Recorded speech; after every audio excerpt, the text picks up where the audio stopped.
surprised every time there's another Practically Happy. Episode 5. We're up and running. Yes, we're up and running. We're here. We are. We're doing it. Everything's the same as episode 4. Oh my gosh. We've gotten boba. We did get boba just now. Drank boba or ate boba. Shout Do you out. drink or eat boba? Because you eat the boba, you drink the tea. I think you drink boba because You it's through a drink straw. boba? If it's through a straw, I'm going to tell you drink right it. now, my teeth were engaged in that boba. Can you drink something where your teeth are engaged? So if I was to put a stick in a straw and it was lodged down my throat, Oh, God. would I not have to chew through the stick to get it? I think you would have a tracheotomy is what you would have. I think I'd be stupid to have put a stick in a straw. I think you would have a tracheotomy. If I went to Taco Bell and I went to that container of meat slop and I went with their meat slop, I'm making a bad am face. I not eating Ick. the meat slop or am I drinking I the think meat? you drank it. I already said my ideology. I'm sticking with it. Gosh. Ugh. If I jabbed a straw through a In the head meat of slop. lettuce Oh, and then I went, you can eat the would water. I have not been eating lettuce? Okay, let me raise you. If I sip from a smoothie You're drinking and a use my smoothie. teeth, did I eat the smoothie? Do you drink soup? I think you can. I think you could. It's the straw. I'm putting my foot down about the straw. I concede. The straw changes it, I guess. Do you know what gave me the ability to put my foot down? What? Self-worth. Fuck! Today's Practically Happy episode is going to be about self-worth. Yeah, this one's a little more off the cuff. We filmed episode 4, and Mhm. then again we got boba. Mm-hmm. We ate boba. We and drank it. Drank So you can't even say it. tea. That makes you wrong. Don't use my speech impediment against me. I That's hurting my self-esteem. am the daughter of a lawyer, and I have a hard time losing I arguments. am the son of a chemical consultant, and I don't know what that had to do with anything. You feel like consulting me on this topic? No. I win. I am horrible to be in a relationship with, by the way. Arguments? That doesn't sound good considering we're in I your home that you share with the never person lose you're in a them. relationship with. Yeah, so this episode, we wanted, I mean, this one I have been excited about since we had the idea of having a podcast. It's very related to the point of the whole podcast. This is my sauce. This is your sauce. This is my creative sauce, which was almost the name of the podcast. I'm so glad we chose to not have it be named Creative Sauce. We were both going to go by sauce names. I think I was still going to go by Noodle. I think you were Noodle. deciding what yours was. I was going to be like peanut sauce or something like this. Peanut. I really like peanut sauce. Do you drink or eat peanut sauce? Is it through a straw or not? So yeah, this is going to be a little more back and forth bantery, talking about some aspects of self-worth, Yeah. some aspects of self-esteem, how it's built, how it's broken. And why it's related so much, at least in the case of my journey, to creative living and the decision to become an artist. Let's get into it. Let's start with some definitions, just so we have the same understanding moving Okay. forward. Merriam-Webster. Miss Miriam. Oxford? I found a couple definitions that I liked of self-worth. And these should be pretty obvious. One's sense of their own value. These are all very abstract things. I think you mentioned this before we started, but like this is a very individual topic. Which makes it hard Since to your do research for. It's not only your sense of yourself, but it's your sense of what's valuable. That Your sense of what self even means at all. Jesus. Okay. Ooh. The second You see why definition- this episode's a little more off the cuff and doesn't have as much like concrete shit behind it? It's because you might not very even personal. empathize with this one. I think this is important to maintaining yourself, regardless of whether you're a creative or not, but especially if you're deciding to do something that requires belief in yourself. Oh yeah, I think we've mentioned this multiple times in the podcast at this point, but I think this probably is more for self-esteem than self-worth. is the ability to have the benefit of the doubt that you can do something. Yeah. Is the removal of I probably can or can't do this. Is just the ability to exist as yourself without doubting the thing doing it in the first place. Yes, this is a lot about removing those barriers that come through negative self-talk and doubt and shame. All those. Yeah. Good segue into the small definitional differences between self-worth and self-esteem, because this is all the same stuff. Yep. So self-worth is the internal sense of being good enough and worthy of acceptance from others. So it all comes from the inside in that case. Self-esteem are external factors. Yes. So success to define worth, which means, like you were saying before, you need to have a sense of what success is to you to feel worthy. Yes. And so I think both of these things can be highly volatile, but I think self-esteem is considered the more It's almost like being a person is highly volatile. Yes. I think self-esteem could be more inconsistent because we mentioned this on the last episode, how the goalpost of success is always changes. And as you push toward it, it continues to move because success is not a set metric. Success is defined by your person. So if you're basing your value on self-esteem specifically, it's going to be a bumpy road. Yes. So the one that I like to focus on is self-worth from an internal sense. Because if you can develop that, you might be less prone to the variances, the changes. You might be self-esteem. You're less prone to the ebb and flow of how things come and go and how you feel about the world around you, which will change regardless of how you change. And your external factors are always going to give you a different idea of where you sit. You could be, this was a really good one that I forgot to look up. You could be in a place in life where you are looking down at the people around you to reflect how far you've come. Yes. Or you could be in a place in life where you're looking up at the people around you to see how far you have to go. Yeah, which both are very, very volatile viewpoints, realistically. One's a little self-defeating and the other is a little on the narcissistic end of things. You could put it that way. I think it has a lot to do with growth mindset. So someone who looks up and sees how far they have to go might have a growth mindset. Yeah. Where they're not so affected by negative self-talk as they are looking at where they have to go. Right. Yeah. Okay, fair enough. But you could also have it the other way where you are not as motivated to grow because you feel pretty good about where you are in relation to your peers. Yeah. All right. I think a good comparison is like when we're in school. If you get a C on a test, maybe that's not your average. Maybe that's below your average. And your best friend got a B plus or an A. You're like, damn, I could have gotten a B plus or an A. Let me find out what that person does or did differently so that I could do better. Or let's say you find out that over half the class got a C minus. Yeah. You're above the curve. Maybe I don't need to do anything to improve. But then all of those are still using external factor, though. Yes, that's all self-esteem. To dictate, that's all self-esteem. Yeah. So today we wanted to talk about self-worth, which is very different from growth mindset and everything. It's more about this internal conversation that you have with yourself.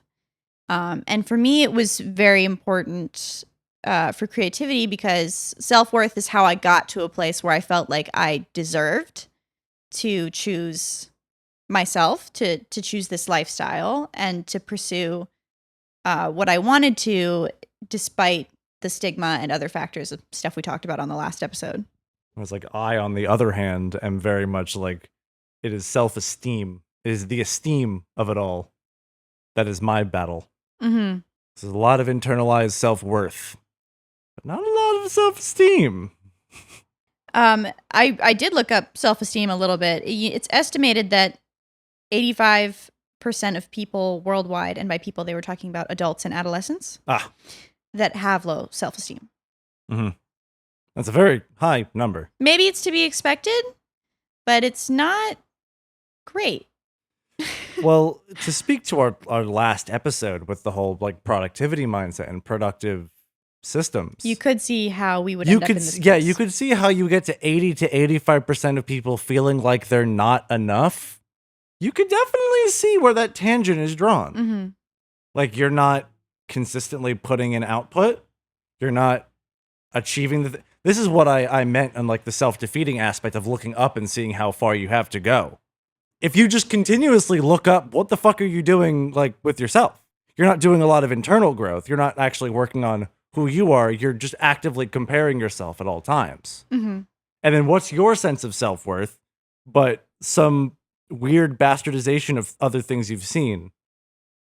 Ooh, I just made a very big analogy for autistic masking. Oh, God. Walk me through it. I mean, like a lot of masking, and I mentioned this in our last episode too. I realize I'm different. I'm speaking for the grand autistic field. I can't speak for everyone. I can speak from my experience, and it does seem that this seems to be like what masking is generally accepted to be. I feel like part of myself isn't meeting a societal standard. I am different, and I do not want to be... You weren't exactly made for how things are. I do not want to have that be part of my person as it is perceived by another. Because that will either make me less worth something, and a critique of my true self that isn't meeting a societal standard would, of course, damage self-worth. If someone comes up to you and insults you, it damages your form of self-worth because that's an internalized thing. A lot of self-worth is internalized and learned by external force. Yep. So masking is, in my experience, I have unpacked that my masking is like a form of studying other people, seeing effectivenesses in other people and applying them to myself, which, as I mentioned in the last episode, speaks a lot to doing something effectively and doing it very well. I saw like a lot of people in the industries that I wanted to be in, which is art, it was film, and now it's music, where if I'm to be valued as a person, I have to be good at a craft, a specific craft. I have to have something that I find that I love.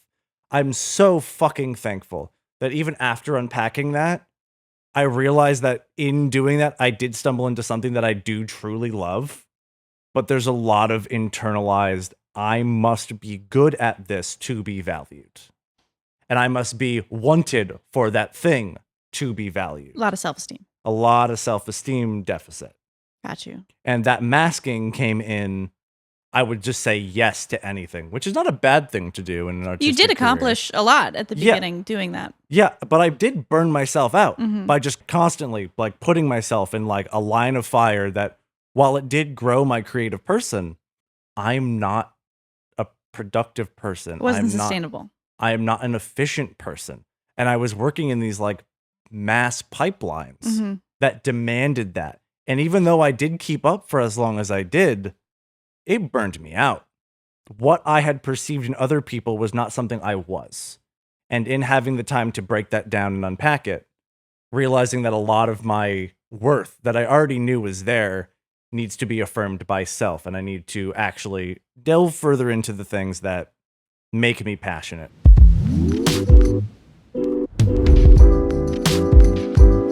We're back after technical difficulties. We fixed them. Welcome back. Don't use a power adapter that isn't rated for how powerful your laptop is. Learned something new. You learn something new every day. My laptop knew its self-worth. It knew.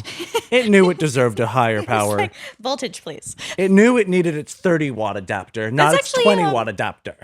One of the things they say, which you were getting at earlier with your spiel. Pick us up. One of the things they say is learning about yourself is a way to improve self-worth. And another one is saying no. Yeah, knowing. Like your laptop. Saying no. Saying I need no. 30 watts of power. I do not need 20 watts of power. I also you were not reminding me. So we weren't sure how to segue from the topic of productivity culture into self-worth exactly. Even though they're pretty intrinsically linked. Well, now I figured it out.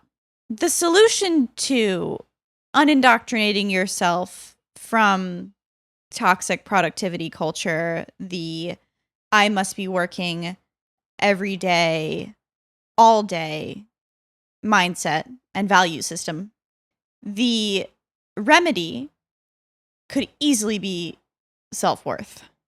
I mean, as we said in the last episode, this entire episode is going to be steeped with stuff we talked about in the last episode. Apparently. Give you a little bit of a warning. Watch the last episode too. As our reading was in the last episode, when the gates of that like proverbial church close, when you no longer have a means of finding worth in another source, all you will have is yourself. Mm-hmm. So why not work on that sense of self now? The question becomes how do you set aside the structure that we have and pursue your own quality of life without feeling guilty or without feeling socially isolated, without feeling like you're not contributing and you're on your own and you are providing not less, but a different kind of value than is socially acceptable. To add to the conversation of a lot of self-worth being attached to your ability to produce, your ability to show up and work, how you evaluate yourself, the metrics of which you tap upon to give yourself, let's use the school analogy, to give yourself a letter grade on your person, are learned. Mm-hmm. A lot of those values learned, of which inherited, get passed down. Yeah. It gets generational. Mm-hmm. If all you learned is that your worth is dictated by your ability, then yeah, no shit. Your self-worth is going to be pretty flimsy unless you have something to show for it.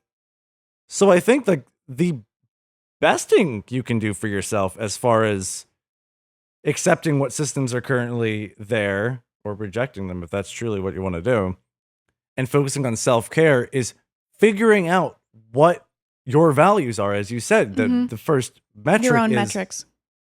Figure out by what metrics you think make yourself and other people better people.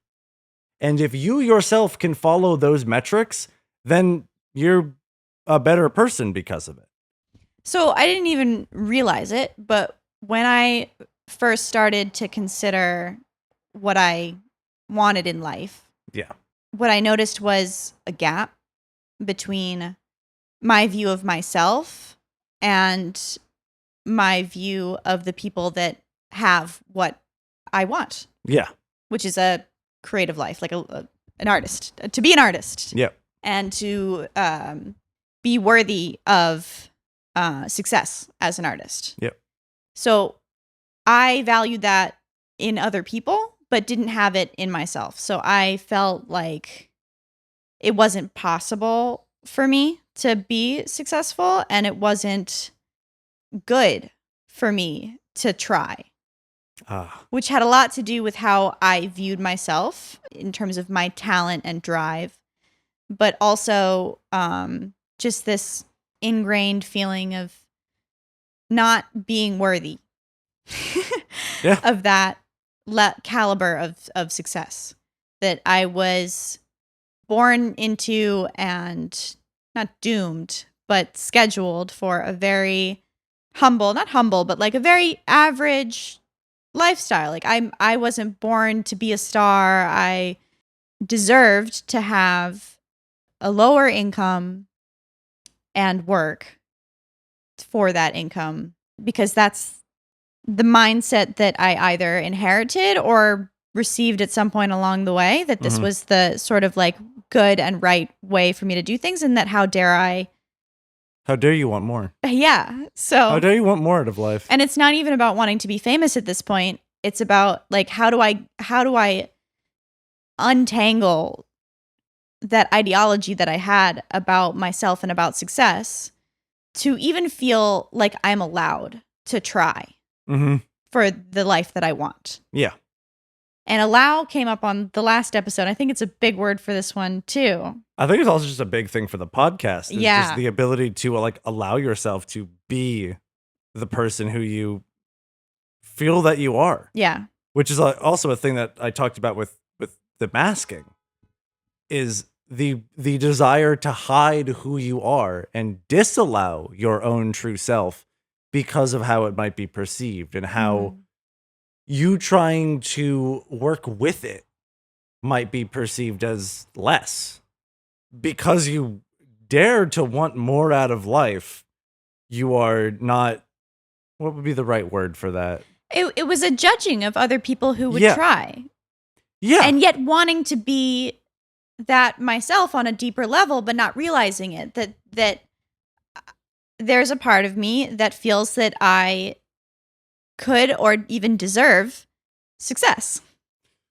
That I could be successful, or that I even, dare I say, deserve success. But it took me, and a full year to even feel, or to manifest, or whatever you want to call it, this was acceptable and allowable, and doing the thing that I set out to in high school. You know, when I was like 17 years old, I was like, I'm going to go to art school. Like, now figuring out that that's okay. Like, that was an okay decision for me to make. Yeah. Like, this whole time, I guess I just didn't feel like that was okay. It's like, I'm making a bad choice. I'm doing a bad thing. Because I was so happy. I really was. When I was about to graduate from art school and I had a 9-to-5 already, I was like, oh my gosh, like, this is amazing. I went to school to pursue what I wanted to, and I have a job from it, because I did have a job in the arts at that point. But then realizing the job was never the point of me going to art school in the first place. 17-year-old me allowed me to pursue something that I was interested in, and 24-year-old me wasn't allowing for it, because it felt too out of reach. Yeah. And it for me 100% had to do with self-worth. It wasn't a practical or impractical decision to start making art again in a very serious and career-driven way. I guess the empowering of myself. The empowerment of self. No, it's so interesting, like, because we've known each other for a decent amount of time. And we met kind of on that similar time of like that journey. In fact, like, you went to art school and then we met. Mine being so much more focused in like self-esteem, being perceived as effective, and just like saying yes to things and getting involved in things, regardless if I loved it or not. Just having something that I can do. I've never really even thought about like whether or not I deserve to be wanted for what I'm doing. Intrinsically, in my head, if I'm good at something, it will be wanted. Where am I going? No, I think you're doing a good job of explaining how it gets twisted. Because it gets twisted very quickly. The point is that you're born worthy. Yep. Of anything you fucking want to do in this life. Because realistically, we mentioned this in a past episode, if we really want to boil self-worth down to the nittiest of grit, your value equates to two adults' decision to have a child. That's what you are. You are a decision. Well, it could be an accident. You are an active indecision. Is that better? Is that what you want? You are the result of an action. That's all it is. Yeah. Past that point, every metric of evaluation is either learned or self-taught. If you want to better your sense of self-worth, you do have to begin to deconstruct the things you've learned thus far. Yeah. You have to sift through all the bullshit that, like, what does it mean to be a productive person? Is that something that's good? Is that something that I actually do value in people? Because realistically, that's something that I looked at people and evaluated. They're productive.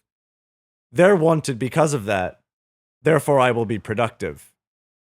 Realistically, the people I pointed up to the most, where people is like, oh, you're not actually very productive. You just like what you do to the point where you'll feverishly do it.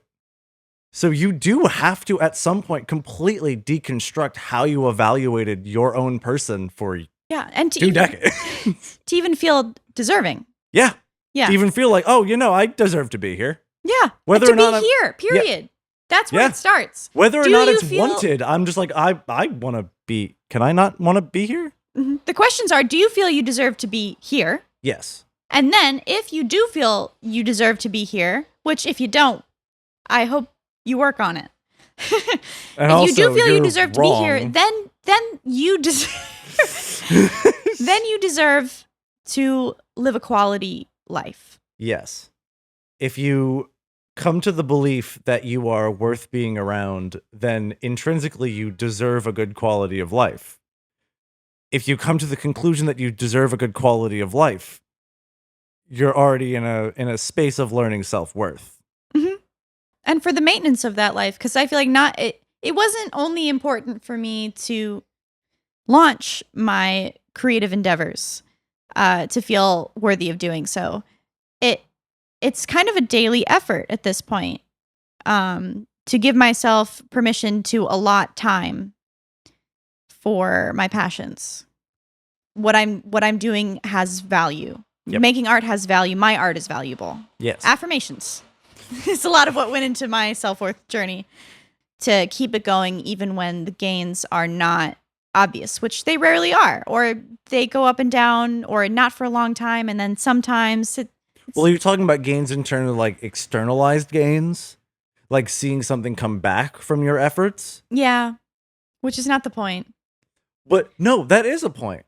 But I think that's something where like me and you are like kind of different in a lot of ways. I'm realizing in this episode that like our views on worth are like a little dichotomous. Okay. My entire journey post, you're aware of like some past stuff, how there was a lot of mistreatment in terms of like my ability, knowing my abilities there, but it being misused.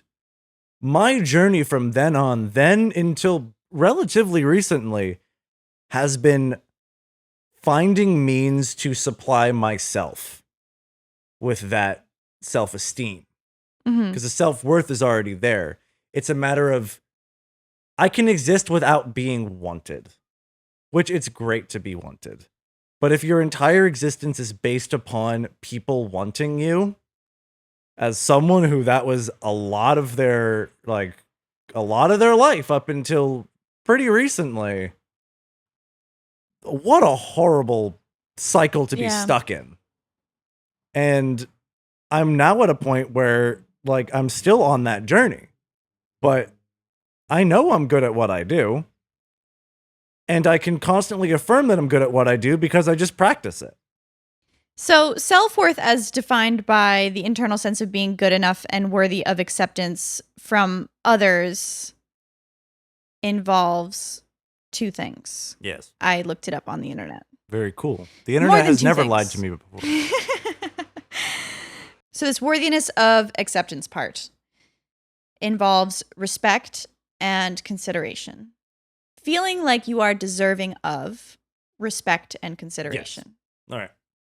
These are the basic tenets of healthy relationships with others.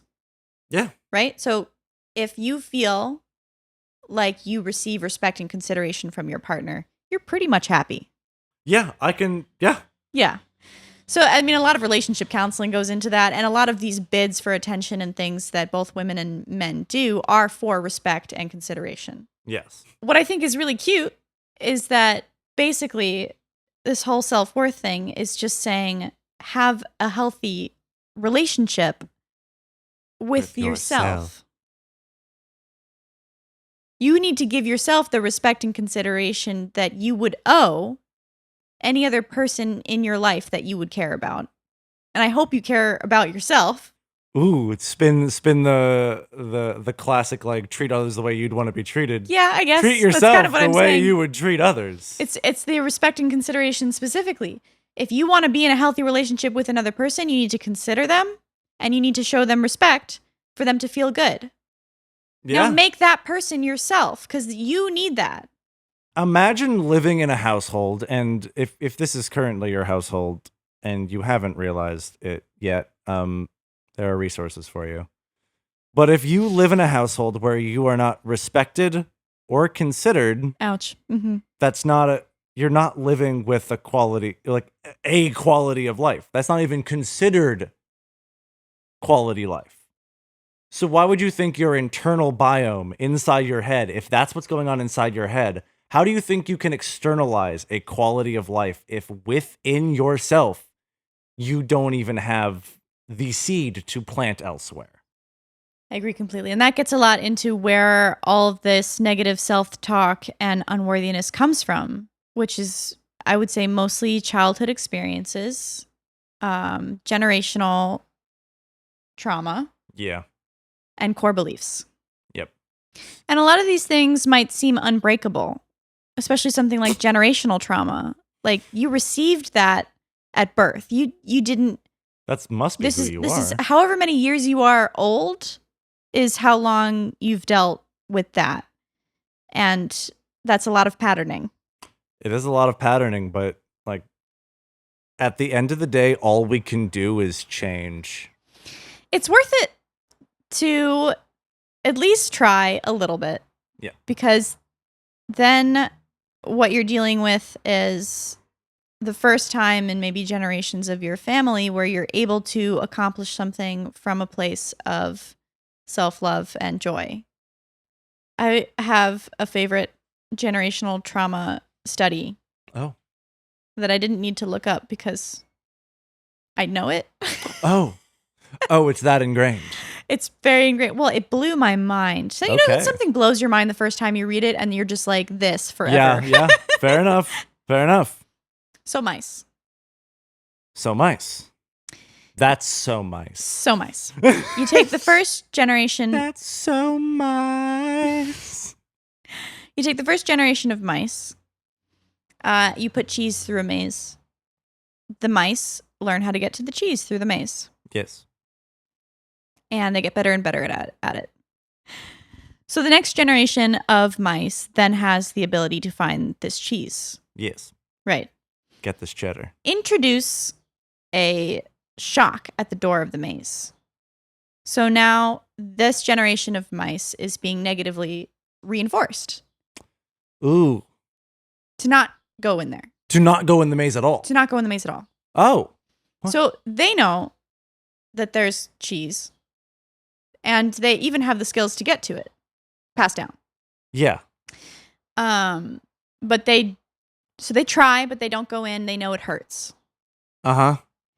And they might try again later, but they don't go in. It hurts. The next generation is where things get interesting. They don't approach. They don't even consider the maze. They don't consider the maze at all. Oh, fuck. They don't even like the smell of cheese. Ooh. Ooh. Ooh. Ooh.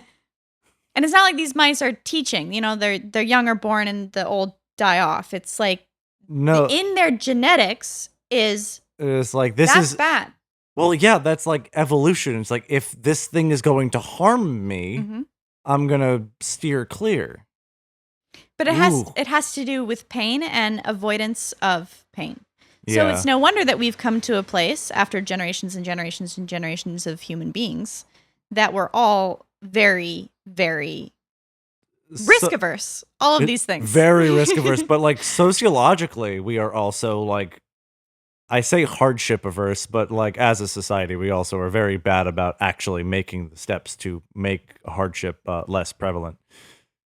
But as a society, how things are thrown at you is things to make your life easier. Uh-huh. Yeah, convenience. Because that's what we inherently want to do. We want to make living easier.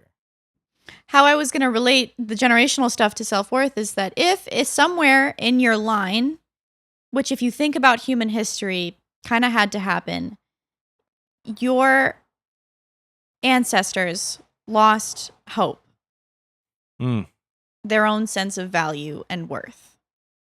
I mean, I can't even really think of a society where that might not have happened. I mean, that speaks to a lot of the like societal cycles that like we study when learning of like history, more recent history, there's a lot of systems that we see fall and crumble and we lose hope in them. But I'd want to then take the tests on mice one step further in, as people, and maybe this even exists in mice. It would be super fucking cool if this exists in mice. I'd love to see some Ratatouille shit with like this as the plot. When they get fed up to the point where it's like, no, I know there's shit in there. I know there's shit in there and I know I will get hurt. But there's shit in there. I would like to believe that that is where like revolutionaries come from. Mm-hmm. Where people who are trying to push the envelope and break down those systems. Is there's a point where you see that generational loss of willpower and you recognize maybe not where it comes from, but how it affects you. You have and understand that it's not because of something that you did or something that you're experiencing. It's because of something that is now at this point generations out of your control. You develop some kind of self-awareness of your own thought patterns that cued you into the fact that perhaps maybe you don't think that life is a beautiful thing and that you belong. But at some point, and maybe I'm just a loud, annoying mouse, but my ass is just like, at some point, my ancestors liked cheese. Mm-hmm. There's a maze, a pain maze with cheese. Maybe I'm missing something. By the way, the cheese is art in this analogy. Oh, I thought there was actually like a piece of art that was cheese. Like, what am I pointing at? No, in this analogy, human beings, as we talked about on our first episode, have been making art since day zero. Yeah. The imprint of you on this earth, because there will never be another you on this earth. That is worth realizing that you are the only you that's going to happen. And that you is worth, making something so that you have a record that something was made by you. For me, it was listening to success stories in my industry and having the perspective that I think I've mentioned before. Well, that could just be me. Like, I could be successful if I tried my thing. I could be that bitch. I could be that bitch. And it was this thing that we were talking about, noticing, it's basically meditation, noticing the negative thought patterns. What are the patterns that are in your head that are really not serving you? If you find the thought, because it's interesting what you'll find. You could find thoughts like, I'm undeserving of money. And wherever that comes from, in your family line, in your upbringing, doesn't matter. Replace it. Like, I deserve this. I am rich. Like, I am abundant. If all this shit is learned, you do have to go to a point of deconstruction. Mm-hmm. Like, as you said, like if you believe that like I'm not deserving of money, where did that come from? You do have to look upward a little bit and see, why am I thinking that I'm not deserving of value, money, love, respect? Why do you feel that way? And why would any if someone told you that they weren't worthy of something, like, well, I would really hope you would clap the fuck back and be like, what the fuck are you talking about? Why don't you feel that way? Why would you even say that? And if you have such a low opinion of yourself and you feel like it's valid because of something you did, because of something you went through, respect those feelings, but question them. In a healthy way, question the shit out of them. Because even if you're one of the most rotten people, you have to live this life. Slimy banana. If you're a slimy banana, you still have to live however many years you're going to live. And doing that in your own self-imposed suffering isn't worth anyone's time. Would you like to do a little tarot reading? Yeah. What should our tarot be about today? Maybe our tarot reading self-worth tarot is reading. a little poke in the direction of what to do to better your self-worth. Yeah, I would love that. We actually. kind of struggled to get to that. Like, by what constructs can you better your self-worth? Maybe consult the tarot a little bit. I am excited about this reading. I'm always excited about the readings. I should stop saying that. Let's fucking do it. One of these days you're going to tell me like, oh, fuck. Oh, not this again. Not this again. Oh, brother, this guy stinks. I challenge you to do this one intuitively.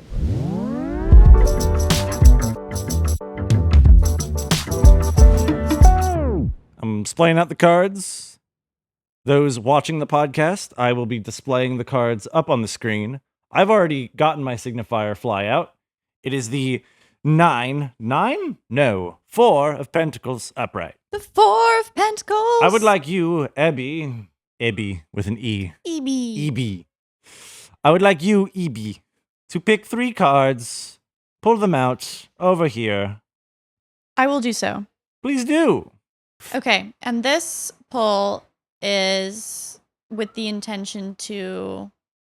What steps can one take to improve their self-worth?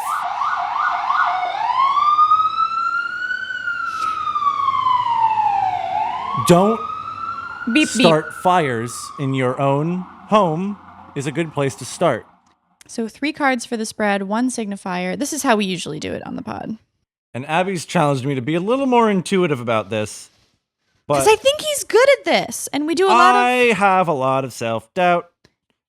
Point of the podcast. This is a good episode to practice not having it. But I am using this tiny little pamphlet that came with it just for keywords so I can look at things. In Cole's defense, this is a very layered and complex game we play here with a lot of meaning. So my signifier card, and this is very pointed by the fact that I'm literally, I questioned my ability to read. As I'm literally reading on a podcast where this is episode 5 of me doing readings at the end of every episode. Can confirm. Can confirm unfounded self-doubt. Hey, yo! You with the unfounded self-doubt. Sorry, you're going to have to lower that weight. But that... So the 4 of Pentacles upright is assured gifts.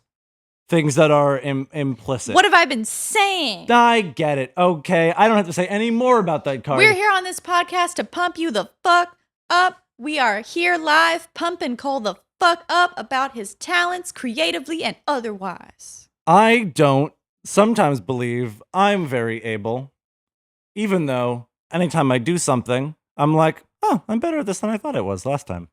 Nice. It's almost like continuing to do something. The maintenance that we talked about earlier. Yeah, maintenance. My maintenance comes from just doing things more often. Yeah. And doing things, improving to myself, like, yes, I still know what I'm doing.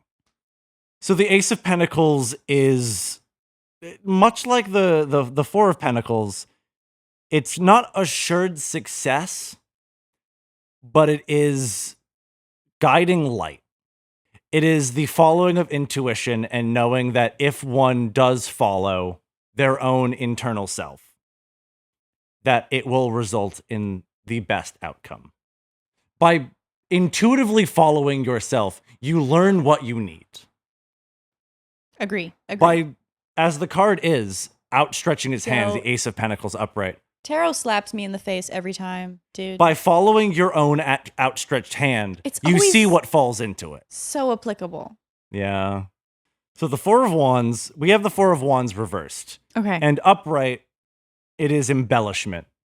It is accepting a situation for the beauty that it is and just pushing it forward. Okay. And just accepting that what I have is gorgeous and I can only ever make it better. It is a little bit of that delusion of just like, if I do truly love myself, then pushing myself forward and presenting myself as my true self can only be good. Right. Reversed doesn't change the meaning at all, actually. In divinatory meanings, it only doubles down upon it. Wow. If you are so worth being intuitive with and guiding yourself based on intuition, then how can that not be a more definitive means of growing self-worth? Following yourself. Trusting you have to trust yourself. And believing in yourself. And even if for you that means being delusional to the point where you're just like, let Jesus take the wheel. Mm-hmm. However you want to take that term. You are the wheel. You have the wheel. You have to let yourself... You are also Jesus. You are also Jesus. And you deserve sleep. If I am to believe that I am the best me I can be, why the fuck wouldn't I trust myself implicitly to take the wheel? And why wouldn't I trust that what moves I can make, regardless of if they result in something good or something less, that it was the right thing for me to have done because I was the one who made that decision? Because that's intuitively what I felt was right. It's almost like the faith that everything is in service of your higher self. Like all of your fails and wins are that. So then we have the Three of Cups reversed. Where upright, it might point to like celebration of oneself, victory and fulfillment, a sense of healing. Reversed, it is the act of exploration, not seeing yourself as a end, as your higher self as a destination to get to, but see that intuitive journey, you taking the wheel as experiencing yourself. Because you will realistically not find the end. You are going to be building yourself into the day you are put in the ground or burned or however you prefer to deal with your corpse. It will always be developing. Backwards, forwards, sideways. Exploration's the only way to further unpack that. So it's almost a warning against stagnation once you have this faith in yourself and when you have... It's not even a warning against stagnation. You can only assert your values and find your greater values by allowing yourself to explore yourself as your being. And exploration to me is a little uncomfortable though. That's why I say a warning against stagnation. Like you only being a person's uncomfortable. You only grow by doing that, and it's not always the most comfortable thing to do. But this is how we get to where we're trying to be, which is ultimately self-improvement. Yeah. The Lovers is our groundhog, the bottom of the deck. And what does this mean? Which I'm taking it in this reading to mean the overcoming of obstacles and the finding of beauty through trial. Nice. Again, yeah, that's a good shadow to the whole spread. Yeah, that almost feels redundant based on the rest of the reading. Shadows are supposed to be redundant. Yeah, they are redundant. In trusting yourself, in trusting that your outstretched hand, what you need most will fall into it. In having that faith that your own being is worth embellishing upon, whether the process of getting there can be a step forward, it could be a step back at times, but knowing that you will always be stepping in one direction or another. That's the trial. Over and over again, taking the next step is the trial.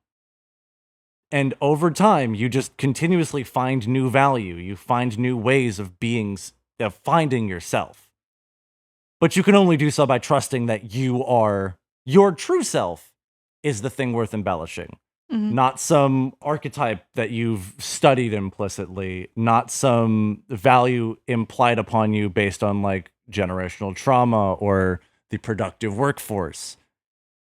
What you have internally found your worth in, the things that make you, you, in letting those things take the wheel and trusting that those actions inform and serve your higher self, and knowing that it will always be a step forward or back, hopefully more forward than back. Or maybe even steps back are steps forward. Ooh, or chance to further grow. But in doing that, you will always come at the end of the day to a deepened sense of self, a better bond with who you truly are. For me, it's the outstretching of the hand. Oh, no, that's where self-worth is for me. It's the implicit, like... It's not even expecting whatever this is to come to me. It's not expected. It's just knowing that I'm going to outstretch my hand and start walking forward. And what I am will fall into my hand. That's the part where, like, that is also obviously a part of this. But to me, just the act of saying, like, here I am and I'm willing to receive the life that I want. That's where I'm at. So this was a really cool reading for self-worth. Weirdly enough, I do think I'm more on the side of like the Three of Cups because I've done a lot of like work in building my skill set. But it comes down into realizing that like I'm never done. Mm-hmm. I'm never done building that skill set. And I need to understand more acutely that to continue walking forward with an outstretched hand, I need to accept that there's more space. Like the distance between me and the wall I'm walking toward keeps moving. Mm-hmm. I need to accept that there's more of me that I might not even be ready for right now, but I still need to walk forward with an outstretched hand. This is a good reading for this good reading. episode. My God. It's good. It's good. And you did a great job without the book. I still use TinyBook. TinyBook is okay. TinyBook is fine. I hope you've enjoyed listening along. And this episode, as we mentioned earlier, ties beautifully into the last episode. Yeah, so I if you almost didn't use them listen as to like a that, pair. I hoped you caught the hint soon enough that you went and listened to the last episode and then came back. But if you didn't, I would still implore you to go and listen to the last episode. We should have done self-worth before productivity culture so that people would have the tools to handle how dark and depressing that one was. Yeah, but also, like, do you need to deconstruct that the systems you work in don't really work for you and the ability to build a sense of self? And now that you've questioned that, now you have the tools to further develop sense of self. Mayhaps. This has been Practically Happy, episode 5. Thank you for listening. Do like, subscribe, comment on whatever platform you're listening on. Wherever you listen, yeah. Check out our Patreon so we can continue to develop this podcast and do it better every time. Consider supporting, whether it is 1 like or 1 comment or a $1 subscribe on our Patreon.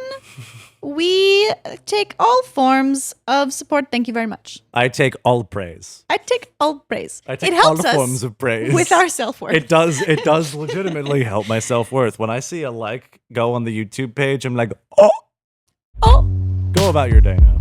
have a snack.